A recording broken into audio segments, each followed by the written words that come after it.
Во главниот град на Украина, Киев, илјадници луѓе учествуваа во 15-тиот марш, посветен на традиционалната везена кошула, наречена вишиванка. Маршот беше проследен со бесплатен концерт за собирање хуманитарни средства за болница која изгоре во пожар. Еден од говорниците на настанот соопшти дека вишиванката е символ на украинскиот идентитет. Вишиванки – це не просто дрес-код.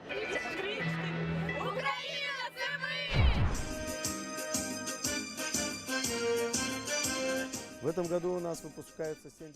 Во главниот град на Казахстан Астана, студенти на Воената академија и другите институции го одбележаа крајот на школската година. Регрутите одржаа марш со цел да го одбележат денот познат како последното звоно.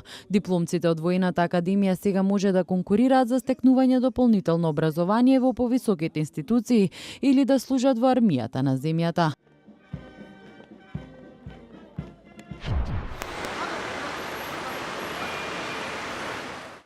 Во главниот град на Грузија Тбилиси започнаа подготовките за прослава на Денот на независноста кој се одржува утре.